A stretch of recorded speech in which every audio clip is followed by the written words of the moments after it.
এই যে কালীয় নাগ, তিনি পূর্বজন্মে ছিলেন চন্দ্রধ্বজ নামে একজন রাজা। অভিশপ্ত হয়ে দাপর যুগে কালীয় নাগ হয়ে জন্মগ্রহণ করেছে। দেখো মা, যিনি কিনা ছিল একজন রাজা, আজকে মুনির অভিশাপে সর্পজনী হয়ে জনিতে লাভ করেছে।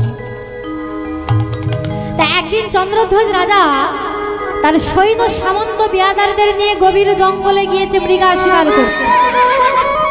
আর মৃগা শিকার করে সারাদিন মৃগা শিকার করে যেই না তাঁবুতে ফিরে এসে হাত পা ধুয়ে মুখে কিছু দিতে যাবে, ছি ছি ছি, কোথা থেকে ভেসে আসছে বলতো? এই পচা বাসি দুর্গন্ধ কোথা থেকে ভেসে আসছে? যা তো যা, দেখে আয় তো যা, কোথা থেকে এই পচা বাসি দুর্গন্ধ ভেসে আসছে দেখে আয়। যেই না বলেছে সঙ্গে সঙ্গে কি করেছি, রাজার দুজন লোক গিয়ে দেখতে পেল গভীর জঙ্গলে একজন মুনির অঙ্গ থেকে সেই দুর্গন্ধ ছুটছে। তো রাজার বিয়াদারা করজোরে করে অনুনয় বিনয় করে বললেন, হে মুনিবর আপনি ফিরে যান। কিন্তু মুনিবর কোনো কথাই শুনলেন না। কেন না, মুনিবর তো শুনতে পাচ্ছে না। কেন বলুন তো? দেখবেন যারা যোগী ঋষি মুনি, ভালো করে শুনুন, এরা শান্ত রসের ভোজন করে। সেটা কেমন না, দেহ এখানে পড়ে থাকবে কিন্তু আত্মা পরমাত্মার সঙ্গে বিলীন হয়ে গেছে। দেহ এখানে পড়ে আছে কিন্তু আত্মাটা পরমাত্মার সঙ্গে বিলীন হয়ে গেছে। তাই রাজার বিয়াদারা যত কথা বলছে মুনিবরের কর্ণে আর ঢুকছে না। তো রাজার বিয়াদারা ছুটতে ছুটতে এসে বললেন, রাজা মশাই, একজন মুনিবর জঙ্গলে বসে আছে আর তার অঙ্গ থেকে দুর্গন্ধ ছুটছে। কিন্তু আমি কত অনুনয় বিনয় করে বললাম, কিন্তু মুনিবর কোনো কথাই শুনলেন না। যেই না বলেছে বা রাজা মশাই নিজে গেলেন, নিজে গিয়ে অনুনয় বিনয় করে যখন বললেন, মুনিবর আপনি ফিরে যান। রাজা মশাই যখন মুনিবরের ধ্যান ভাঙাতে পারলেন না, সঙ্গে সঙ্গে রাজা মশাই রেগে গিয়ে মুনিবরকে এক পদাঘাত করলেন। যেই না পদাঘাত করলেন, সঙ্গে সঙ্গে মুনিবরের ধ্যান ভেঙে গেল। আর যেই না মুনিবরের ধ্যান ভেঙে গেছে, মুনিবর তার বক্র নয়ন দিয়ে রাজার দিকে এক দৃষ্টি তাকিয়ে বন পরিত্যাগ করে চলে গেল। আর যেই না রাজা মশাই রাজপ্রাসাদে ফিরে এসেছে, ওমা, সঙ্গে সঙ্গে শুরু হয়ে গেছে রাজা মশাইয়ের শূল বেদনা, মানে পেটের যন্ত্রণা। আর যেই না শুরু হয়ে গেছে শূল বেদনা, কত ডাক্তার, কত কবিরাজ, কত ঔষধ, কত পথ্য, কিন্তু কিছুতেই রাজার শূল বেদনা ভালো হলো না। রাজা শয্যাশায়ী। একদিন এক রাজভক্ত এসে বললেন, মহারাজ, আপনার এই শূল বেদনা ভালো হয়ে যাবার একটা উপায় আমার কাছে আছে। বলে, কি সেই উপায়? বলে, আপনার রাজপ্রাসাদের পিছনে একটা সুন্দর কানন রয়েছে, আর সেই কাননে একজন মুনিবর বসে আছে। আর আপনি যদি সেই মুনিবরের চরণ ধৌত জল যদি পান করতে পারেন, তাহলে আপনার শূল বেদনা ভালো হয়ে যাবে। হরিবল হরিবল। যেই না বলেছে সঙ্গে সঙ্গে কি করলেন, রাজামশাই সঙ্গে সঙ্গে চলে গেলেন। আর বনের মধ্যে প্রবেশ করে দেখতে পেল সত্যি সত্যি একজন মুনিবর তার বাম চরণ বাড়িয়ে দিয়ে বসে আছে। আর যেই না বাম চরণ বাড়িয়ে দিয়ে বসে আছে, সঙ্গে সঙ্গে রাজামশাই কি করলেন, যেই না চরণটা ধৌত করতে যাবে, এমন সময় দেখতে পেলে ছি ছি ছি ছি, গলিত কুষ্ঠ রোগ, এই চরণ ধৌত জল আমি কেমন করে পান করব? না না না, এই জল আমি পান করতে পারবো না। সঙ্গে সঙ্গে রাজামশাই কি করলেন, মুনিবরকে করজোরে বললেন, হে মুনিবর, আপনি কৃপা করে আপনার ডান চরণটা বাড়িয়ে দেন। আর যেই না মুনিবর প্রথম চরণ তুলে নিয়ে যেই না ডান চরণটা বাড়িয়েছে, দেখতে পেলে ছি ছি ছি ছি, গলিত কুষ্ঠ রোগ, তার সঙ্গে পচা মাংস, রক্ত, পুজ ঝরঝর করে ঝরে ঝরে পড়ছে। এমনকি ছোট ছোট পোকাও পর্যন্ত জন্মে গেছে। কি করবি রাজা? একদিকে শুলো বেদনা ভালো করতে হবে কোনো প্রকার, চরণটাকে ভালো করে ধৌত করে যেই না জলের দিকে তাকিয়েছে, দেখতে পেল জলের মধ্যে কতগুলো ছোট ছোট পোকা ওই জলের মধ্যে কিলিবিল কিলিবিল করছে। আর যেই না জলের মধ্যে কিলিবিল কিলিবিল করছে, রাজামশাই জলটাকে পান করতে পারলেন না। মনে মনে চিন্তা করলো, এই জলটা আমি রাজপ্রাসাদে নিয়ে যাই। তো রাজপ্রাসাদে নিয়ে গিয়ে কোনো একটা পাত্র দিয়ে ঢেকে রাখবো। তো কিছুক্ষণ যখন অতিবাহিত হয়ে যাবে, ওই পোকাগুলো যখন থিতিয়ে পড়বে নিচে, তারপর আমি জলটা পান করব। এইবার রাজামশাই জলটা নিয়ে গিয়ে রাজপ্রাসাদে নিয়ে গিয়ে একটা পাত্র দিয়ে ঢেকে রাখলেন। আর এই চন্দ্রধ্বজ রাজার ছিল 3 পত্নী। সেই 3 পত্নী মনে মনে চিন্তা করলো, আমরা স্বামীর অর্ধাঙ্গিনী, তো স্বামী যেটা আনবে তার অর্ধেকটা অধিকার আমাদের। তো স্বামী যেহেতু বৈষ্ণবের চরণ ধৌত জল এনেছে, তো আমরা কেন বঞ্চিত হব? সঙ্গে সঙ্গে সেই 3 পত্নী তারা কি করলো, স্বামীর অলক্ষ্যে সেই 3 পত্নী কিছুটা জল নিয়ে তারা ভক্তি ভরে পান করল। আর যেই না ভক্তি ভরে পান করেছে, এদিকে চন্দ্রধ্বজ রাজার ঘুম ভেঙে গেছে। এইবার চন্দ্রধ্বজ রাজা জলটাকে নিয়ে যেই না পান করতে যাবে, দেখতে পেল জলের মধ্যে একটি পোকা কিলিবিল কিলিবিল করছে। আর যেই না জলের মধ্যে পোকা কিলিবিল কিলিবিল করছে, চন্দ্রধ্বজ রাজা জলটা আর পান করতে পারল না। সঙ্গে সঙ্গে অন্তরটা বিষিয়ে উঠল রাজা, এই জল আমি পান করতে পারবো না, কিছুতেই পান করতে পারবো না। আমি রাজা, আমি জল কেমন করে পান করব? সঙ্গে সঙ্গে রাজামশাই কি করলেন, জলটাকে নিয়ে পান না করে কি করল, মস্তকে ধারণ করলেন। আর যেই না মস্তকে ধারণ করলেন, আবির্ভূত হলেন সেই মুনি। রাজা, এত বড় শ্রদ্ধা তোমার, তুমি মুনির চরণ ধৌত জল, বৈষ্ণবের চরণ ধৌত জলকে তুমি অবমাননা করেছো। তাই তোমায় দিলাম অভিশাপ, আগত জন্মে তুমি সর্বকুলে জন্মগ্রহণ করবে। নাম হবে তোমার কালীয় নাগ, অন্তর তোমার বিষে পরিপূর্ণ থাকবে না।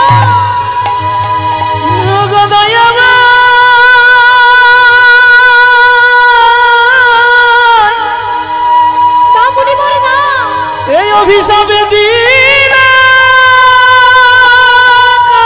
প্রভু, আমায় বলে না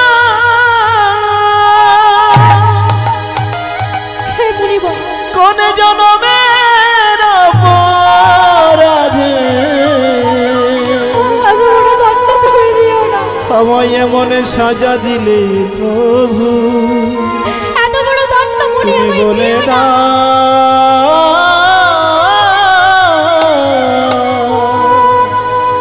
গো দয়া।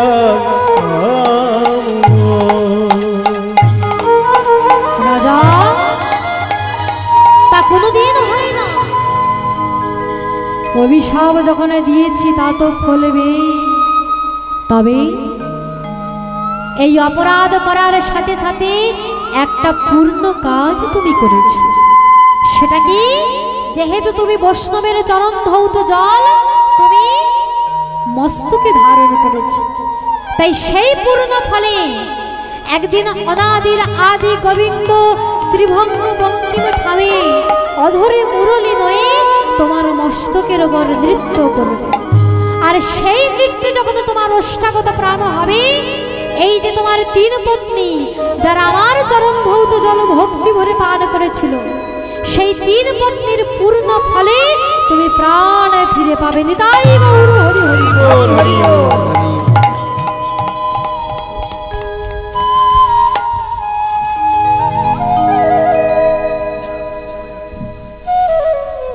হরে কৃষ্ণ। রসিকপুর গ্রামবাসী পুলকেশের ছেলে পুলকেশের প্রধানের ছেলে রঘুনাথ প্রধান, উনি গ্রাহকের গানে মুগ্ধ হইয়া 85 টাকা পুরস্কৃত করলেন। ওরই সঙ্গে আমরা সবাই ক্লাবের পক্ষ থেকে মা গঙ্গা, আমরা সবাই ক্লাবের পক্ষ থেকে 200 টাকা পুরস্কৃত করলেন। আশা করি উনি গ্রহণ করবেন। আপনারা সবাই হরিধ্বনিতে সমর্থন করবেন, আমার ভুল দুটি মার্জনা করবেন। শ্রী গুরু নিতাই গৌর প্রেমানন্দে, হরি হরি বল, হরি বল।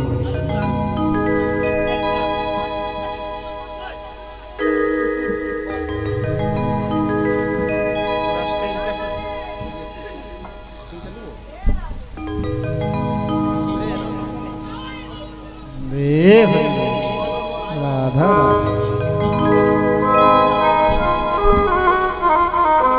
ওরই সঙ্গে পল্লবী দিনটা উনি 100 টাকা দিয়ে পুরস্কৃত করলেন। আশা করি ওনারা গ্রহণ করবেন, হরিকে সমর্থন করবেন, আমরা ভুল দুটি মার্জনা করবেন। শ্রী গুরু নিতাই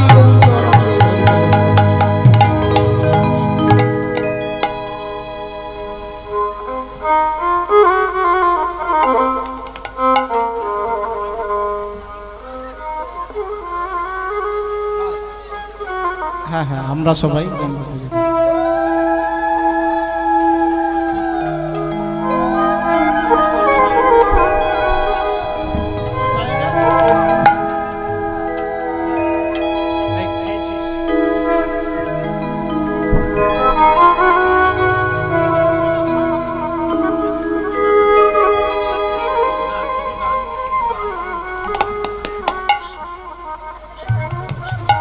জনিতাই যে রাধে রাধে রাধেশ্যাম। তা সেই চন্দ্রধ্বজ রাজা আজ অভিশপ্ত হয়ে দাপর যুগে কালীয় নাগ হয়ে বৃন্দাবনে বসবাস শুরু করেছে। আচ্ছা মা, তাহলে আপনারা জানতে পারলেন চন্দ্রধ্বজ রাজা কালীয় নাগ হয়ে সর্পকুলে জন্ম হয়ে বৃন্দাবনে এসে বসবাস করেছে। আচ্ছা মা, রাজা তো সর্পকুলে জন্মগ্রহণ করলো, আচ্ছা বৃন্দাবনে কেন বসবাস শুরু করেছে? পৃথিবীতে কি আর কোনো জায়গা ছিল না? মাধুর্য মণ্ডিত জায়গা, এত সুন্দর বৃন্দাবন, আর কালীয় নাগ সেই বৃন্দাবনেই বসবাস করতে হলো? সেই বৃন্দাবনে কেন বসবাস শুরু করলো জানো? এই ঘটনায় একটু শুনতে হবে। রাধে, ভেঙে ভেঙে তো বলছি আপনাদের সুবিধার জন্য। জনিতাই তো এই কালীয় নাগ বৃন্দাবনে কেন জন্মগ্রহণ করেছে না? গরুর যখন স্বর্গ থেকে অমৃতের ভাণ্ড নিয়ে এসেছিল, এই অমৃতের ভাণ্ড নিয়ে এসে বড় মা কদ্রুকে ডেকে বলছে, বড় মা এই দেখো আমি অমৃতের ভাণ্ড নিয়ে এসেছি। বড় মা বলে উঠলো, অমৃতের ভাণ্ড নিয়ে এসেছিস? বলে হ্যাঁ আমি নিয়ে এসেছি। বলে মা তুমি একটা কুশের আসন বিছিয়ে দাও। যেই না কুশের আসনে বিছিয়ে দিয়েছে, সেই কুশের আসনের ওপর অমৃতের ভাণ্ড রাখা। যেই না ভাণ্ড রেখেছে, এদিকে সাপেরা মনে মনে চিন্তা করছে এটা যে অমৃত তা আমরা জানবো কেমন করে? এটা তো অমৃত নাও হতে পারে, তাহলে কি করব? বলে এটা যে অমৃত জানবো কেমন করে? বলে দাঁড়াও দাঁড়াও দাঁড়াও, কোনো অসুবিধা নেই। সঙ্গে সঙ্গে গরুর কি করেছি, কিছুটা অমৃত নিয়ে মরা ঘাসে ছিটিয়ে দিয়েছে। আর যেই না মরা ঘাসে ছিটিয়ে দিয়েছে, মরা ঘাস জ্যান্ত হয়ে গেছে। আর যেই না জ্যান্ত হয়েছে, সাপেরা বলে উঠলো, বাবা এ তো সত্যি সত্যি অমৃত, তাহলে আমরাও অমৃত পাবো আর দেবতাদের মতো অমর হয়ে যাব। সাপেরা বলছে আমরাও অমর হয়ে যাব। যেই না বলেছে, সঙ্গে সঙ্গে এইবার গরুর বলল, মা অমৃতের ভাণ্ড তো নিয়ে এসেছি, এইবার তুমি আমার মাকে দাসীবৃত্তি থেকে মুক্ত করো। যেই না বলেছে, কদ্রু বলে উঠলো, গরুর আজ থেকে তোর মা আমার দাসীবৃত্তি থেকে মুক্ত মুক্ত মুক্ত। আর যেই না মুক্ত মুক্ত বলে দিয়েছে, এইবার ইন্দ্রের পুত্র জয়ন্ত স্বর্গ থেকে এসে অদৃশ্য অবস্থায়, ইন্দ্রের পুত্র জয়ন্ত অদৃশ্য হতে পারত, সেই অদৃশ্য অবস্থায় অমৃতের ভাণ্ড স্বর্গে নিয়ে চলে গেছে। আর যেই না স্বর্গে নিয়ে চলে গেছে সাপেরা বলল কি হলো কি হলো, এক্ষুনি ছিল অমৃতের ভাণ্ড, কোথায় গেল রে বাবা? আরে আরে আরে ভাণ্ড কোথায় গেল? গরুর বলে উঠলো দেখো অমৃতের ভাণ্ড মাঝে মাঝে অদৃশ্য হয়ে যায়, দেখো ভাণ্ড নেই, হয়তো ওখানে ঢালা হয়ে গেছে। আর যেই না বলেছে সাপেরা লোভ না সামলাতে পেরে ওই যে ওই কুশ চাটতে লাগলো। আর যেই না কুশ চাটতে লাগলো, কুশ চাটতে চাটতে চাটতে চাটতে সাপেদের জিহ্বা দু ভাগে ভাগ হয়ে গেল। কুশ চাটতে চাটতে সাপেদের জীব দু ভাগে ভাগ হয়ে গেছে। আর সেই দিন থেকে দেখবেন সাপেদের জীব দু টুকরো। ওই যে লোভ সামলাতে পারেনি, কুশ চটেছিল। আর এদিকে গরুর মনে মনে চিন্তা করছে দাঁড়া বেটা দেখাচ্ছি মজা, এতদিন তোর আমার মাকে দাসী করে রেখেছিলি, দাঁড়া। এইবার গরুর কি করছে, গোচা গোচা সাপ ধরছে, গরুর তো পক্ষী আর পোকামাকড় সাপ তার খাদ্য। তো গরুর এসে কি করছে, সাপ গোচা গোচা ধরছে আর গিলে গিলে খাচ্ছে, গোচা গোচা সাপ ধরছে আর গিলে গিলে খাচ্ছে। আর যেই না সাপ ধরে গিলে গিলে খাচ্ছে এমন সময় কদ্রু বলে উঠলো বাবা গরুর এইভাবে সাপেদেরকে খেয়ে তুই আমার বংশ একদিনে ধ্বংস করে দিস না বাবা। আমি অপরাধ করেছি কিন্তু আমার ছেলেরা তো কোনো অপরাধ করেনি। গরুর বলে উঠলো মা তুমি আমার সৎ মা, তাই আমি তোমায় প্রাণে মারলাম না, কিন্তু ওই সাপেদের আমি কিছুতেই ছাড়বো না। এই বলে গরুর সাপ ধরছে আর গিলে গিলে খাচ্ছে। এমন সময় কদ্রু বলে উঠলো গরু আমি তোকে কথা দিচ্ছি বাবা, তুই গোছা গোছা সাপ না খেয়ে আমি তোকে কথা দিচ্ছি একটি করে সাপ রোজ তোর খাদ্য হিসেবে তোর কাছে যাবে। তা বলে তুই গোছা গোছা সাপ ধরে খাস না বাবা। যেই না বলেছ মা একটি করে সাপ সেই দিন থেকে রোজ গরুরের খাদ্য হিসেবে গরুরের কাছে যায়। তো যেতে যেতে যেতে যেতে যেদিন এই কালিও নাগের পালায় এসেছে, আজকে কালিও নাগকে যেতে হবে কার পেটে? গরুরের পেটে যেতে হবে কালিও নাগকে। তো কালিও নাগ মনে মনে চিন্তা করলো আজ তো আমার জীবনের শেষ দিন, আজকে আমাকে গরুরের পেটে যেতে হবে, মায়ের আদেশ তোমায় পালন করতেই হবে। এদিকে নারদ মনে মনে চিন্তা করলো এটা সত্য যুগ, এরপরে আসবে ত্রেতা যুগ, তারপরে আসবে দাপর। আর দাপর যুগে কৃষ্ণ করবে কালীয় দমন, তো কালীয় যদি বেঁচেই না থাকবে দমন হবে কেমন করে? নারদ মনে মনে চিন্তা করছে এই কালীয় নাগকে বাঁচিয়ে রাখবার দায়িত্ব আমার। এমন সময় নারদ বিনা যন্ত্র সঙ্গে নিয়ে কালিয়র কাছে এসে বলছে কালিয় ও কালিয় তোমাকে কোথাও যেতে হবে না, আহা তোমাকে গরুরের পেটে যেতে হবে না। আগে কেন? বলে শোনো এই পৃথিবীতে এমন একটা জায়গা রয়েছে যেখানে গরুর কোনোদিন যায় না। বলে গরুর কোনোদিন যায় না, সেটা কোথায়? তাড়াতাড়ি করে বলো নারদ ঠাকুর। বলে সেটা সৌভূরি মুনির আশ্রম। বলে সৌভূরি মুনির আশ্রম? বলে হ্যাঁ, এখন তো সত্যযুগ, এখন তার নাম সৌভূরি মুনির আশ্রম। যখন দাপর যুগ আসবে তখন তার নাম হবে মথুরা মণ্ডল বৃন্দাবন ধাম যমুনা তীর, তুমি সেখানেই চলে যাও। যেই না বলেছে কালিও বলল গরুর সেখানে যায় না কেন? হ্যাঁ যায় না কেন? বলে যায় না কেন এটাও শোনাবে, তাহলে শোনো।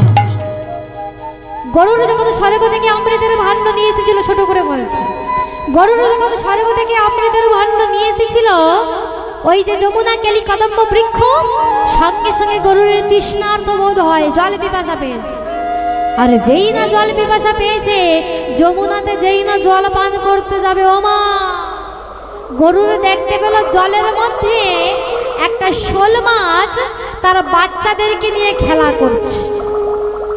আর যেই না শোল মাছ তার বাচ্চাদেরকে নিয়ে খেলা করছে গরুর মনে মনে চিন্তা করলো, বাবা বাবা বাবা, এসেছিলাম জল পান করতে, কিন্তু এসে দেখি জলও আছে, তার সঙ্গে বড় যোগও আছে। তাহলে একটু জলযোগ হয়ে যাক। এই বলে গরুর কি করেছে, সঙ্গে সঙ্গে শোল মাছটাকে ধরে যেই না এক কামড় দিয়েছে আর এক কামড় দিতে যাবে, সঙ্গে সঙ্গে আবির্ভূত হলেন সৌভরি মুনি। গরু, এত বড় স্পর্ধা তোমার, তুমি কিনা আমার আশ্রমে হিংসা বৃত্তি প্রকাশ করছো, আমি তোমায় অভিশাপ দেব। বলে কেন অভিশাপ কেন দেবে? বলে তুমি কি জানো, আমি যখন ধ্যান করি তখন ধ্যানের মধ্যে আমি ওই শোল মাছের খেলা দেখি, ধ্যানের মধ্যে শোল মাছের খেলা দেখে আমি গোবিন্দের কথা মনে করি, শোল মাছের খেলা দেখে আমি চিন্তা করি এইভাবে অনাদির আদি গোবিন্দ এমন ভাবে ভক্তদেরকে নিয়ে তিনি খেলা করছে, আর তুই কিনা সেই শোল মাছটাকে ভক্ষণ করেছিস। সঙ্গে সঙ্গে গরুর হাত দুখানা জোড়ো করে বলল, মুনিবর, আমি না জেনে না বুঝে আমি ভক্ষণ করেছি, তাই আপনি আমায় ক্ষমা করে দেন। সৌভরি বলে উঠল, গরুর, তুমি জানো না যেহেতু তাহলে তোমার ক্ষমা হতেই পারে, কিন্তু আমার সঙ্গে তোমার কোনো চালাকি চলবে না।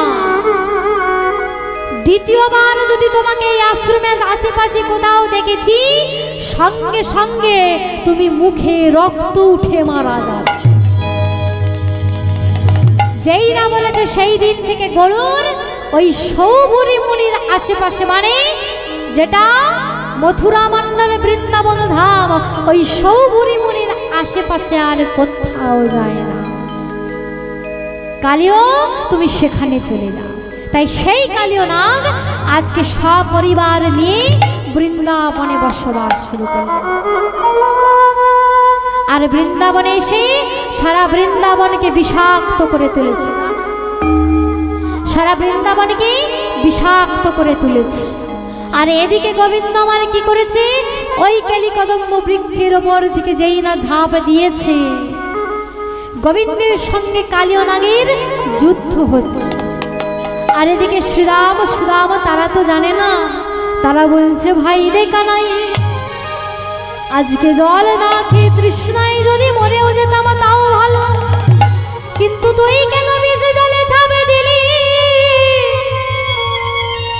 আজকে বলরাম দাদা আসে নাই বলে মা যশোদাই আমাকে দায়িত্ব দিয়ে পাঠিয়েছিল, দাদা বলরাম আজকে গোষ্ঠী আসে নাই, তাই আমায় দায়িত্ব দিয়ে পাঠিয়েছিল, তাই আমি কেমন এবার মুখ দেখাবো, আমি কেমন এবার মুখ দেখাবো, আমি কেমন এবার মুখ দেখাবো, আমি কেমন এবার মুখ দেখাবো।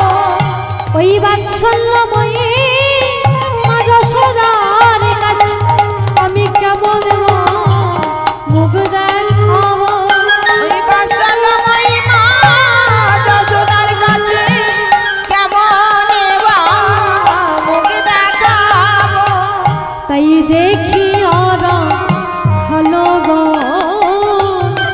সবে আকুলিত মন, দেখি আরা ভালো গো সবই আকুলিত মন। বলি কাজে সবে মূর্ছিত হইয়া, বলি কি বলিয়া যাইব ঘরে, আমি কি বলিব মা যশোদারে, আমি কি বলিয়া যাইব ঘরে, আমি কি বলিব মা যশোদারে। আরে ক্ষণে কো চেতন সবে পাইয়া, আরে ক্ষণে কো চেতন সবে পাইয়া, নখনে চেতন সবে পাইয়া, কনে চেতন সবে পাইয়া। শ্রীরাম ছুটে গিয়ে সুবলকে জড়িয়ে ধরে বলছে, ওরে সুবল,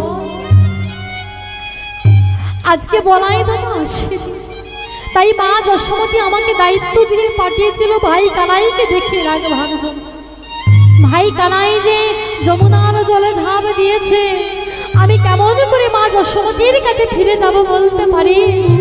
তাই শ্রীদামা ছুটে গিয়ে সুবলকে জড়িয়ে ধরে, শ্রীরামে ছুটে গিয়ে সুবলকে জড়িয়ে ধরে, বলে ওরে সুবল, ওরে শুভ, আজকে দাদা বলাই আসে নাই বলে, আজকে দাদা বলাই আসে না বলে, ভাই কানাইকে পাঠিয়েছিল আমার সঙ্গে দায়িত্ব দিয়ে, ভাই কানাইকে পাঠিয়েছিল দায়িত্ব দিয়ে, কিন্তু আমি তো আমার দায়িত্ব পালন করতে পারি না, দায়িত্ব পালন করিতে পারি না। তাই তোরা সবাই শুনে না, কেউ জলে জাগবা না যা, কেউ জলে জাগবা না যা, আমি জলে ডুবে প্রাণ ছাড়ি, আমি জলে ডুবে প্রাণে ছাড়িব, আমি জলে ডুবে প্রাণে ছাড়িব, আমি জলে ডুবে প্রাণে ছাড়িব। কানাই কানাই বলে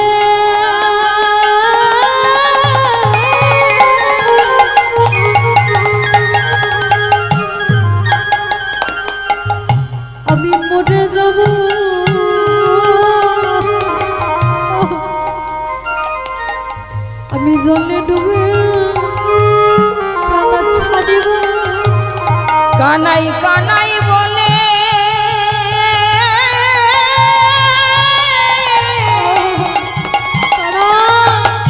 আমি মরে যাব, আমি জলে ডুবে প্রাণে ছাড়িব।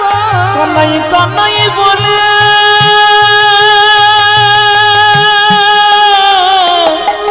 আমি মরে যাব, জলে ডুবে প্রাণে ছাড়িব। কানাই কানাই বলে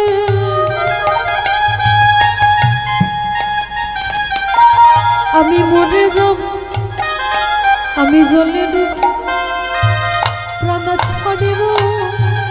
কানাই কানাই বলে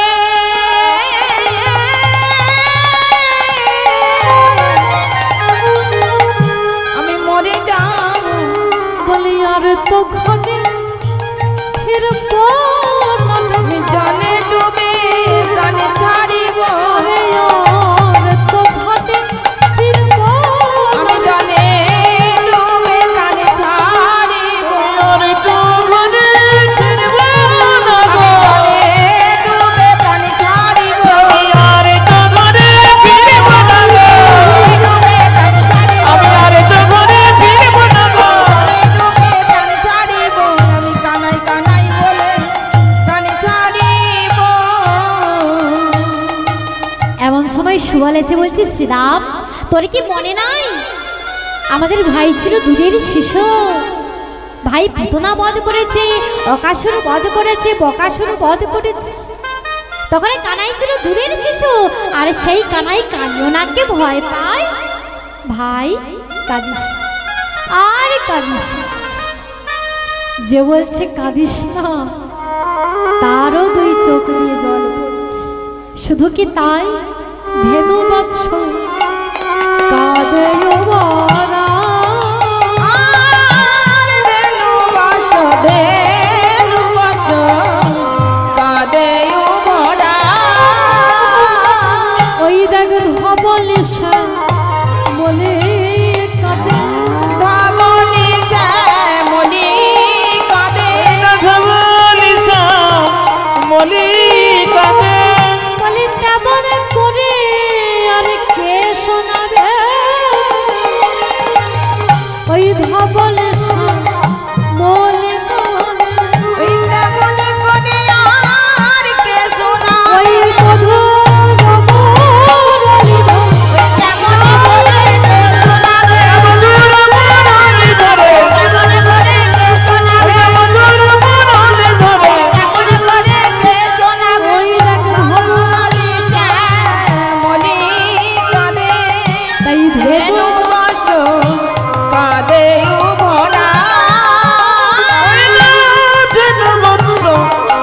কাঁদে ভরা। বলি শুনিতে এই সপনে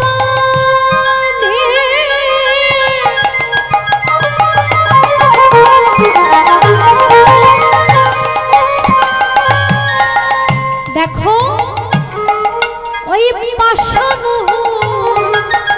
ইলপানি এই শুনিতে সববাণী পাষাণ ইলপানি দাস মাধব অবনি গড়ে যা দাস মাধব অবনি গড়ি যা দাস মাধব অবনি গড়ে যা দাস মাধব অবনি গড়ি যা বলি ব্রজবাসীর প্রাণ ব্রজবাসীর প্রাণ কাঁদবে না কেন? ব্রজবাসীর প্রাণ কাঁদবে না কেন? ওই দেখি ব্রজের বাসা বলে গেল ব্রজবাসীর প্রাণ কাঁদবে না কেন? ওই ব্রজের পাশা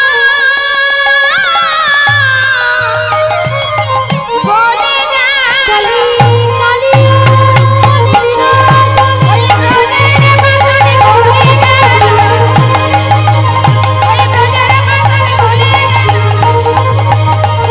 ওই ব্রজের পাশা বলে গেল ব্রজবাসীর প্রাণ কাঁদবে না কেন? এদিকে কি হয়েছে?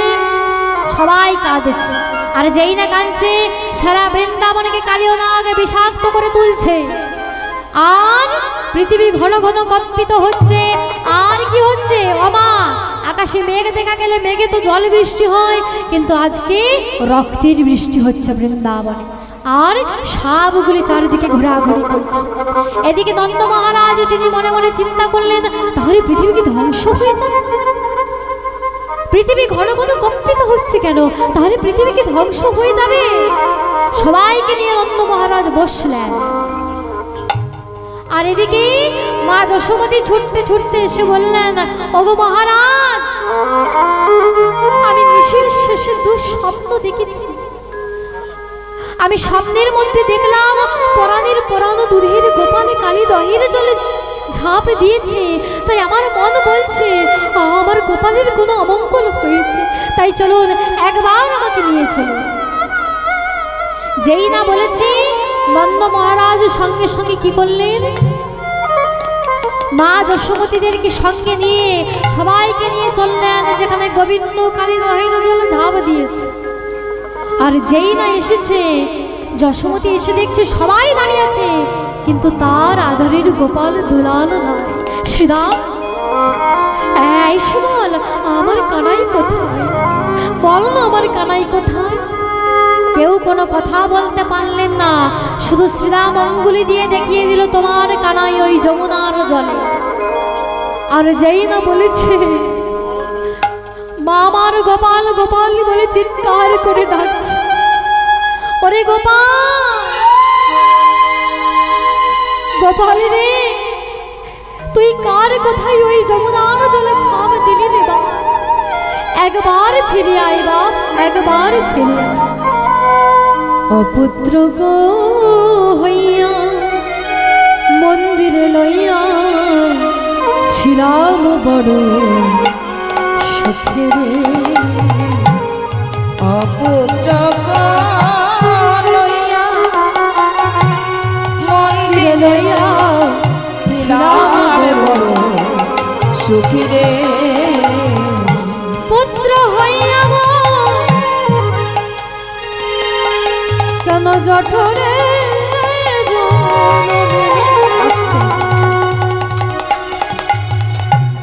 ছেলে দিয়া গেলে বুকে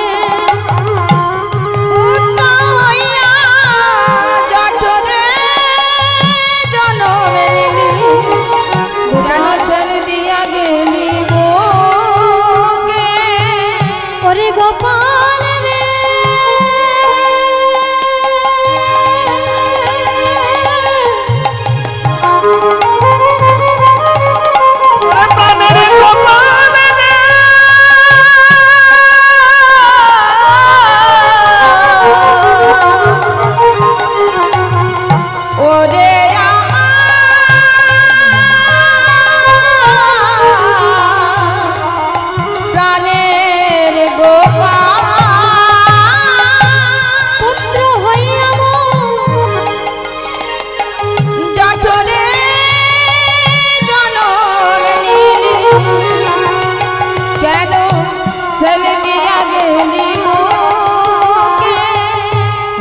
কেউ ছিল না ভালোই ছিল, কেউ ছিল না ভালোই ছিল, আমার কেউ ছিল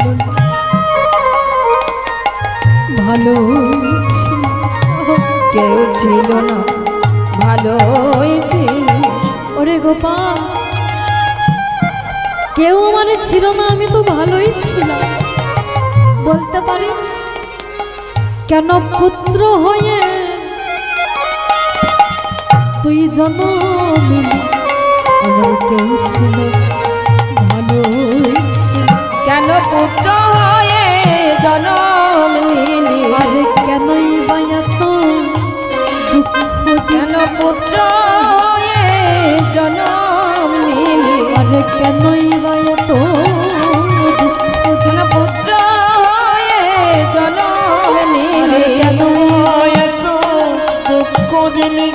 পুত্র না ভালোই ছিল, নিদারুণ বিধি যে বাদ স্বাধীন বিচারিল তোর ভিতরে। নিদারুণ বিধি, হে বিধাতা, যে বাদ স্বাধীন বিচারিল বিধিরে। কি দোষ পাইয়া বিধাতা তুমি লইলে করিয়া আমার সোনার সুতা? কি দোষ পাইয়া লইলে কারিয়া আমার সোনার সুতা? হে বিধাতা তুমি কি করিলে? হে বিধাতা তুমি কি করিলে? কেন দিয়ে আমার কেড়ে নিলে? হে বিধাতা তুমি কি করিলে? কেন দিয়ে আমায় কেড়ে নিলে? হরি হে বিধাতা তুমি কি করিলে? তোমার পাহাড় হারি হয়ে, হে বিধাতা তুমি কি করিলে? তোমার বজ্রন হারি হয়ে, হে বিধাতা তুমি কি করিলে? কেন দিয়ে আমায় কেড়ে নিলে? তাই শিরে কর হানি বিষ জল পানি, রানী আমার অগ্নি ধাইয়া যায়। সবে মাত্র মনোরমা সবে প্রবোধা। তাই সবাই কাঁদছে, আর যেই না কাঁদছে এদিকে গোবিন্দ অন্তরের কথা জানতে পেরেছে। গোবিন্দের সঙ্গে কালীয় নাগের যুদ্ধ হচ্ছে, আর যেই না যুদ্ধ হচ্ছে এমন সময় কালীয় নাগে কি করেছে? গোবিন্দকে লেজ দিয়ে তার কোটি বেশটাকে জড়িয়ে ধরেছে, আর জড়িয়ে ধরে কি করেছে? বিষ্ণাই কৃষ্ণকে ফুৎকার করিয়া দংশন করে চরণে কোটিতে দেয়। যেই না দংশন করছে গোবিন্দের চরণে, এমন সময় সঙ্গে সঙ্গে গোবিন্দ আমার কি করেছে জানো? তার মহিমা প্রকাশ করলেন, মানে গোবিন্দ বড় হতে লাগলেন। এত বড় হলেন যে কালিও নাগ তার লেজ দিয়ে আর গোবিন্দকে ধরে রাখতে পারলো না। সঙ্গে সঙ্গে গোবিন্দ আমার এক লম্ফ ঝাঁপ দিয়ে কালিও নাগের মস্তকের উপর উঠে দাঁড়ালেন। আর মস্তকের উপর উঠে দাঁড়িয়ে কি করলো? গোবিন্দ গরিমা প্রকাশ করলো, মানে ভারী হতে লাগলো। এত ভারী হলেন গোবিন্দ যে কালিও নাগ গোবিন্দকে আর মাথায় ধরে রাখতে পারলো না। কালিও নাগ অতল তলে তলিয়ে পড়ছে। আর যেই না অতল তলে তলিয়ে পড়ছে, আর ঠিক এমনই সময় গোবিন্দ বলল, দাঁড়া কালিও, আজ তোর আমি অহংকারকে চূর্ণ করব। সঙ্গে সঙ্গে গোবিন্দ আমার ব্রজবাসিনীদের কথা জানতে পেরে কি করলো? তাই ব্রজবাসী গণ জীবন শেষ, ব্রজবাসী গণ জীবন শেষ, বলি দেখিয়া উঠিল নটনবে, দেখিয়া উঠিল নটনবে, দেখিয়া উঠিল নটনবে, দেখিয়া উঠিল নটনবে, প্রতি ফনায়ে ফনায়ে দমন করি, বনাই বনাই দমন করি, প্রতি বনায়ে বনায়ে দমন করে, বনাই বনাই দমন করি, বলি নটবর রঙে নাচয় হরি, নটবর রঙে নাচয় হরি, মরে নটবরের রঙে নাচয়ে হরে, আমার হরি নাচিছে, আমার হরি নাচিছে, আর হরি নাচিছে, হরি নাচিছে, হরি নাচিছে, কালিও ফনা পরে হরি নাচিছে। ওই কালিয়া মনার মনে হরি নাচিছে, গোবিন্দ নাচছে আর নেচে নেচে কি করছে? কালিও নাগের এক একটা ফনা, মানে এক একটা অহংকার, সেই এক একটা অহংকারকে গোবিন্দ আমার চূর্ণ করে দিচ্ছে। কেমন হবে? ভাঙয়ে ভুজগ ভুজঙ্গ ঈশ্বর, ভাঙায়ে ভুজঙ্গ ভুজঙ্গ ঈশ্বর, ভাঙয়ে ভুজঙ্গ ভুজঙ্গ এসো, ভাঙয়ে ভুজগ ভুজঙ্গ ঈশ্বর, ভাঙায়ে ভুজঙ্গ ভুজঙ্গ ঈশ্বর, যেন ঢালইয়া সমান করল বিষয়, ঢালায়ে সমান করল বিষয়, ঢলয়ে সমান করল বিষয়। গোবিন্দ বলেছে কালিও বাবা বাবা, আমার চরণে দেখলে জগতের জীব আমার চরণে গঙ্গা জল দেয়, তুলসী পত্র দেয়, আর তুই কি নয় আমার চরণে বিষ দিচ্ছিস? হ্যাঁ, এত বড় কাণ্ড তোর। কালিও নাগ বলে উঠল, প্রভু গো, তুমি যখন আমায় মর্তধামে পাঠিয়েছিলে, অন্তর পূর্ণ করে দিয়েছো বিষ, চাইলে সুধা কোথা থেকে দেব, তাই প্রভু আমার যা আছে তাই দিলাম, যা আছে তাই দিলাম, আমার যা আছে তাই দিলাম। আমার যা আছে তাই দিলাম, বলি কৃষ্ণ তোমার শ্রীচরণে যা আছে তাই দিলাম, ওই কৃষ্ণ তোমার শ্রী তুমি চরণে কৃপা করে গ্রহণ করো। যা আছে তাই দিলাম, কৃপা করে গ্রহণ করো, তুমি কৃপা করে গ্রহণ করো, তোমার শ্রী চরণে, কৃপা করে গ্রহণ করো, তোমার শ্রী চরণে, তোমায় যাই আছে তাই দিলাম, যা আছে তাই দিলাম, যাই আছে তাই দিলাম। হে প্রভু, আরেকটা জিনিস আমি তোমার চরণে দেব, সেটা কি? আমার প্রত্যেকটা ফনার উপর একটি করে মণি রয়েছে, সেই মণি দিয়ে আজকে আমি তোমার চরণ পূজা করব। তাই ফণি মণি গণ পড়য়ে খুশি, বনি বনি গণ পড়য়ে খুশি, ফণি মণি গণ পড়য়ে খুশি, বনি বনি গণ পড়য়ে খুশি, যেন পূজায় চরণ নখর শশী, জয়ে চরণ না করো শশী, পূজয়ে চরণ নখর শশী, যেন চরণ পূজা করিছে, পূজা করিছে, যেন চরণ পূজা করিছে, চরণ পূজা করিছে, বলি গোবিন্দের শ্রী চরণ পেয়ে চরণ পূজা করিছে, ওই গোবিন্দের শ্রী চরণ বলি পেয়ে, মাথার মণি দিয়ে করিও, মাথার মণি দিয়ে কালিও, আজ মাথার মণি দিয়ে কালিও, আজ মাথার মণি দিলে কালিও, শ্রী চরণ পেয়ে, চরণ পূজা করিছে, চরণ পূজা করিছে, চরণ পূজা করিছে। এইবার কালিও নাগের তিন পত্নী বলে উঠল, প্রভু আমাদের পতি হলো অধমজনা, তুমি কৃপা করে আমাদের পতির প্রাণ ভিক্ষা দাও। এইবার গোবিন্দ বলল, কালিও যা, তোর যে তিন পত্নী পূর্ণ করেছিল সেই পূর্ণ ফলে আমি তোকে প্রাণ ভিক্ষা দিলাম, তবে এখানে থাকলে চলবে না, তুই চলে যা রমণব দ্বীপ। প্রভু ওখানে গেলে গরুর যদি আমাকে খেয়ে ফেলে, বলে গরুর তোকে খাবে পাবে না, কেন জানিস? এই যে আমি তোর মস্তকের উপরে নৃত্য করলাম, আজ থেকে আমার চরণ চিহ্ন আমি তোর মস্তকের উপরে দিয়ে গেলাম। আর গরুর যদি আমার চরণ চিহ্ন দেখে আর তোকে ভক্ষণ করবে না, তুই চলে যা। আর যেই না বলেছে, কালীয় নাগ বলে উঠল, চলো প্রভু, আমি তোমায় মস্তকে করে উপরে দিয়ে আস। এইবার কালীয় নাগ ফনা বিস্তার করে গোবিন্দকে তার মাথায় নিয়ে ধীরে ধীরে করে যমুনা থেকে উঠেছে। আর যেই না যমুনা থেকে উঠছে, সবাই বলে উঠলো, ওই তো কানাই, ওই তো আমাদের সখা, আয় আয় আয় ফিরে আয়। যেই না বলেছে, সঙ্গে সঙ্গে গোবিন্দ আমার মায়ের কোলে ফিরে এসেছে। আর কালীয় নাগ তার 3 পত্নীকে নিয়ে রমণব দ্বীপে চলে গেলেন। আমা, সব বাড়ি থেকে সবাই এসেছে, কিন্তু একটি বাড়ি থেকে কেউ আসেনি, সেটা কি? জটিলা কুটিলা গো। ওই জটিলার একটা মেয়ে আছে না, কুটিলা। সে কুটিলা কি করছে জানো? মুখে একটা মিষ্টি পানো ভরে নিয়ে রাস্তায় রাস্তায় ঘুরে ঘুরে বলছে, হ্যাঁ গো, বৃন্দাবনের শুভ খবর শুনেছি গো তোমরা, ওই জলে ডুবে মারা গেছে নন্দের কেলো ছোড়া, মারা গেছে, আসে আর নাই। আর যেই না বলেছে, সঙ্গে সঙ্গে রাধারানী মনে মনে চিন্তা করলো, আমার বধূ নাই। সখী, এই সখী, তোরা আর দেরি করিস না, চল, আমি আমার বধূকে এক্ষুনি দেখতে যাব। এইবার সমস্ত সখীদেরকে সঙ্গে নিয়ে রাধারানী আমার চলেছে। আর যেই না চলেছে, সঙ্গে সঙ্গে গোবিন্দকে যেই না রাধারানী দেখতে পেয়েছে, গোবিন্দের সঙ্গে রাধারানীর মিলন হয়ে গেল।